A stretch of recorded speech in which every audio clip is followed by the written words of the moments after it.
A car from a seller on the auction and they won't take it back even though they agreed to. Is it because I didn't make my payment on my Ford Bronco? Ford shut down my car because the payment is late? Brand new GMC CL 1500 Denali just broke down. Bad lifted failures. Can we please fuck off with these electric cars? Lord, you suck! Millions of Americans are regretting buying brand new cars, and it's over. Nobody is buying them. Before we get started, hit that subscribe button, give this video a like, and turn on the notification bell. Day one of owning an F-150 and it already left me stranded. It hasn't even been 24 hours yet. Somehow this truck is already broken. I mean, when I turn the key, all it does is click. First thing you think, oh, it's just the battery. Do a little further inspection. Literally just replaced the battery yesterday. Got the trusty jump pack on. Now let's give it the beans. Here goes pure disappointment. 3, 2, 1. Jug. I guess that leads us to the starter, so I'm gonna hit that with a hammer. You still have the click, so yeah, that didn't do anything. Oh, that's a Ford for you. You'll have that sometimes. On the bright side though, I'm not even mad. The truck was only $750. Fortunately for that price, we didn't quite buy the whole truck. As of right now, I guess not even a running truck, but hey, this thing is actually kind of nice. I mean, it's got good tires, pretty darn nice interior. It did run and drive, but I think where we went wrong was this 5.4 Triton. I mean, this Ford F-150 Lariat was a good deal until about 5 minutes ago. Is this what it's like owning a Ford truck? I'm gonna go call an Uber, and in the meantime, I'm gonna price a starter and probably crop. Think buying new guarantees reliability? Think again. Check out what happened to this guy just 24 hours after driving off the lot. So yesterday I bought myself a 2025 Traverse all-wheel drive. Yesterday, literally signed work, brought it home.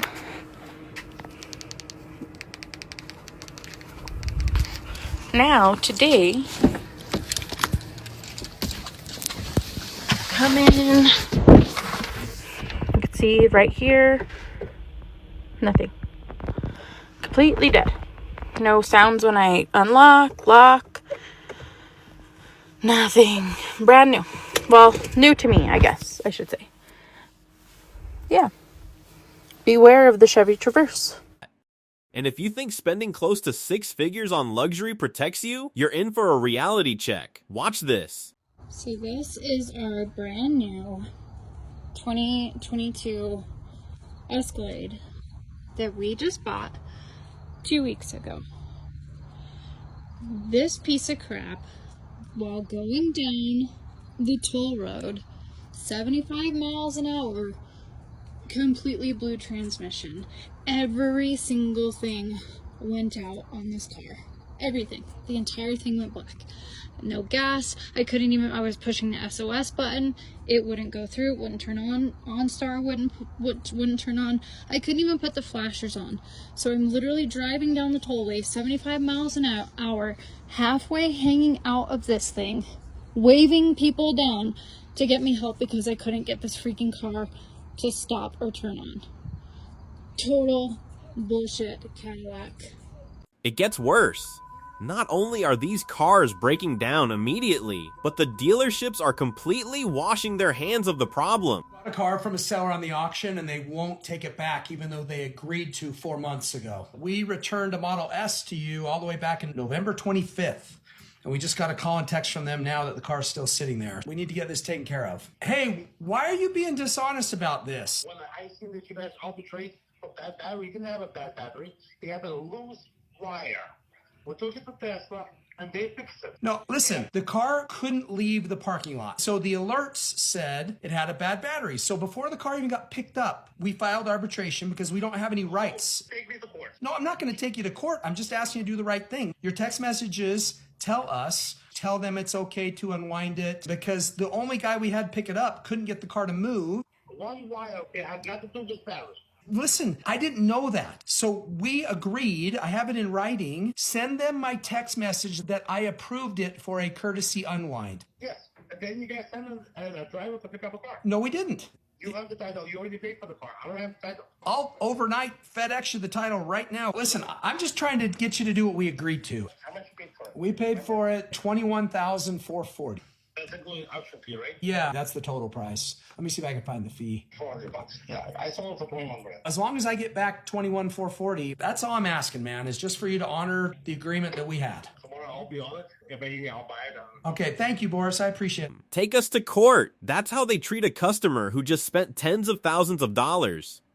And let's talk about all this fancy over-engineered technology. Modern tech is supposed to make your life easier, right? Tell that to these owners. Yeah, Ford, let's go, baby. Look at this. Hey, this is the second time that this has happened in the last 9 months. And so I assure you, I will never own another Ford vehicle again. They even told me, as the rain is literally falling, they told me this is not a Ford flaw, that this is actually an owner flaw because I didn't clean out the drain plugs. See, it's got a sunroof, and they said these drain plugs in the corners, they get full of stuff, so the water just comes in. And apparently it's my fault for not cleaning out my drain plugs. Not a Ford flaw, for just a design flaw. So anyways, this is what I get for buying a $47,000 truck from an establishment. So let's go, guys. Super excited to do business with Ford Motor Company again. Water leaks, dead batteries, lockouts, total mechanical failure on cars that cost upwards of $50,000 to $100,000. My biggest regret? Buying a Ford F-150. If you are thinking about buying a Ford F-150, you need to listen to this. I have owned this F-150 for less than a year and a half. In fact, I've only owned it for 15 months. And in that time, I've had this truck in the shop for almost 3 weeks. I've had it in the shop for 3 times. Every time it rains, my truck leaks water inside in the cab. Check this out.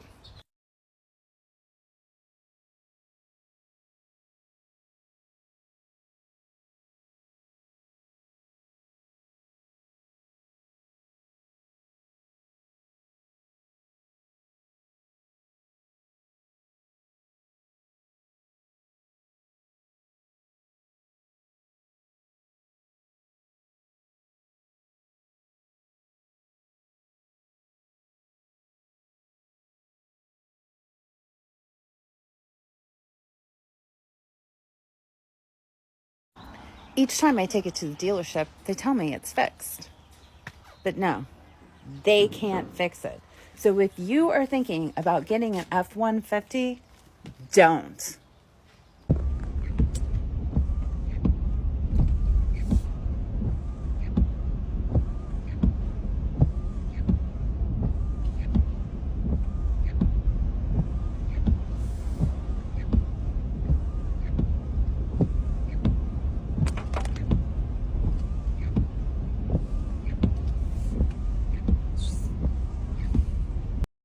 Why is this happening? It boils down to 3 major issues plaguing modern new cars. 1.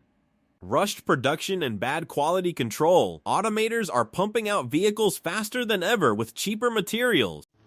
So I just picked up this 25 Escalade Sport Platinum, and let me know if this would bother you guys for a vehicle with a $132,000 MSRP. A few things I've noticed with the few days with the car. Number one being this humongous gap on the hood. So if you see the gap here, and then on this side, this looks right. This looks way too big when you could see inside. The other thing I noticed, the way the bumper fits here, if you can see, this is kind of wavy and it's not fit right compared to the other side. Nice and smooth as it should. A couple more things I've noticed, which this one's not that big of a deal, but like a chip in the paint, like a defect, I guess you could say, in the paint. Panels. This panel here, not sitting right. Can't seem to get it to pop in kind of misaligned. The other side is perfect. Last thing, but not least, there's kind of like a pimple in the bumper here. I don't know if you can see that. Certain lighting, you'll see like a something protruding out of the bumper. Mind you, this is a brand new 2025 Escalade. Let me know, would this bother you? It's kind of bothering me. I don't know how to feel about it. Let me know in the comments. Leaving the consumer to act as the test dummy. 2. Overcomplicated electronics. Today's cars are essentially computers on wheels. A single glitch in a sensor, software update, or smart seat module can completely break your entire car. When I picked up the bread, I couldn't get into the car because the handy dandy electric running board rose up, was stuck in the up position, like halfway. Actually, it's not even tucked underneath. Did it tell you that part? So now you're telling me that the thing is jammed halfway in and out? Yep. Oh, then that ain't froze up. Maybe that's why that light is on there. Yep. So I had to kind of breathe a little bit before I started this video because I'm a little irritated. A lot of things actually, but that about pushed me over because then Doug had to like reach across this very large come on in here thing here and pull me into the vehicle. So I think now I'm going to have to purchase myself a little stool, a fold-upable stool, which I will, which I will need anyway in order to clean this windshield, because there's no way I'll ever be able to reach this to clean bugs off in the summer. So you guys can see how the learning curve is going so far. There's been some issues. Now what did happen to your knee this morning? Let's just say the #1 priority when we get back to the house is going to be, I'm up to page like 9, I believe, on the owner's manual reading. But I have not gotten up to the remote seat option. So every time in my Durango, or the Durango, when you shut the vehicle off, the seat would go back, allowing you to get out easier. 3. Cheap battery and electrical components. Modern auto start-stop systems and heavy-tech drain batteries rapidly, leading to dead 12V systems in a matter of months. Bought this beauty March 8th. We're in the middle of June. I've driven it a total of 27 days because I've had problem after problem. Damper system was a common error on the dashboard. As far as the rest of the car, it's a badass car, but can't trust it. Doesn't start. I only use this charger that they gave me from the dealership. Got in.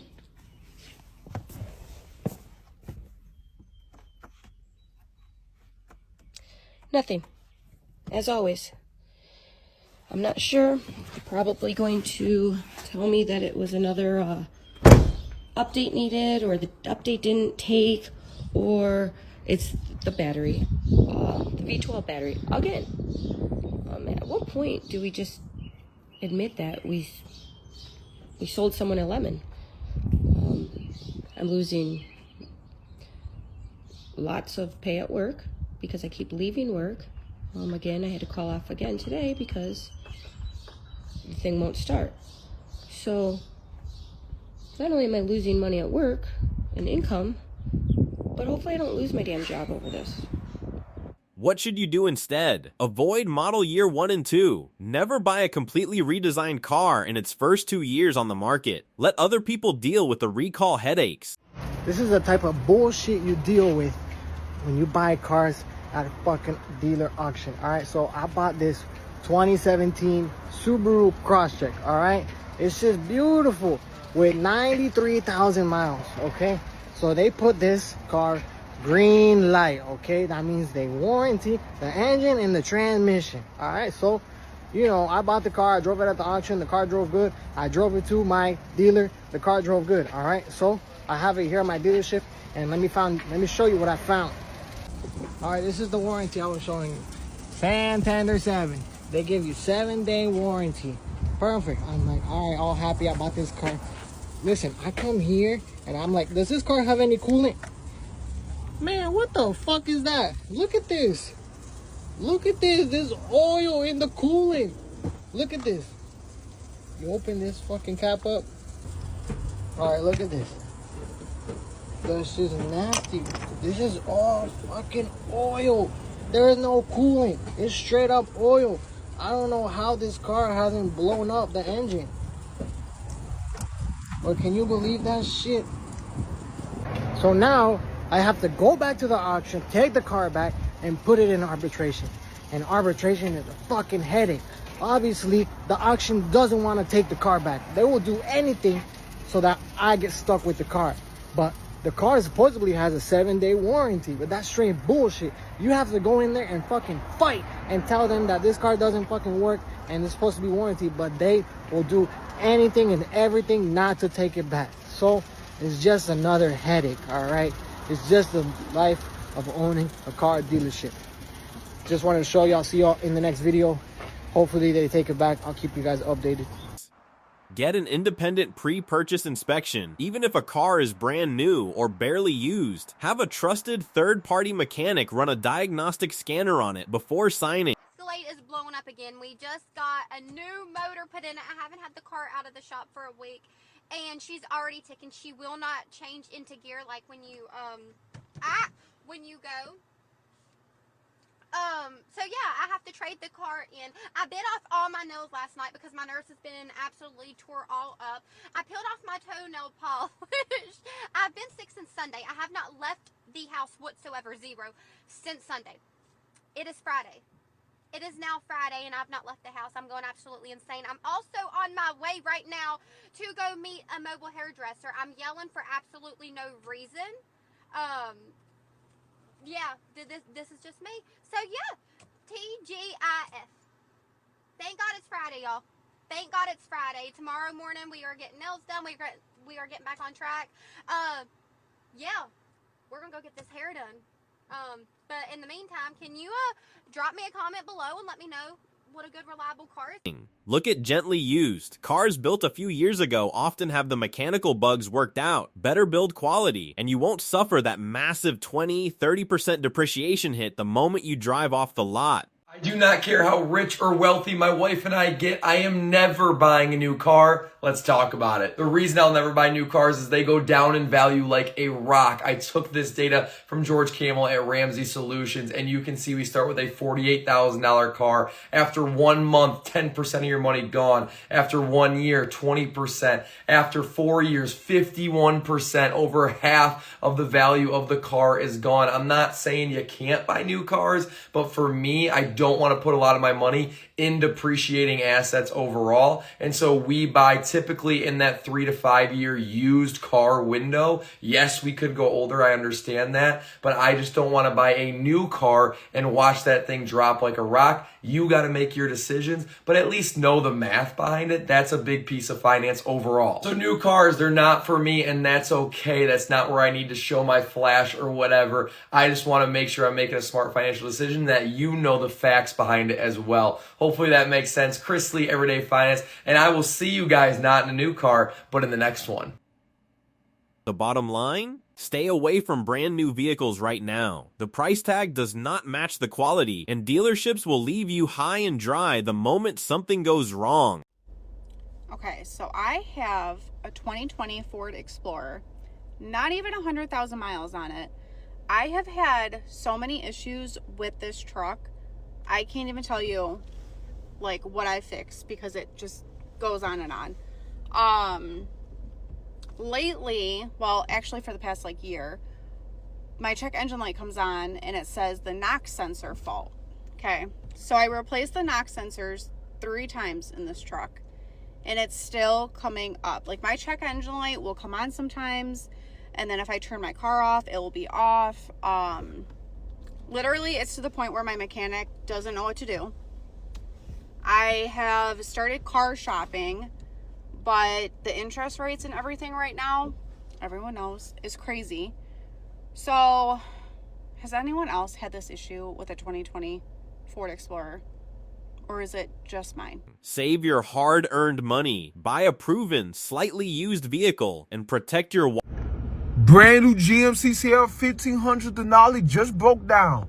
Bad lifted failures. Come on, GMCCL 1500. Start, go on. Go on.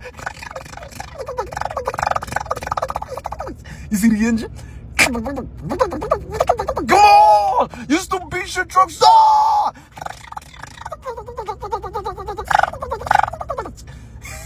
Start!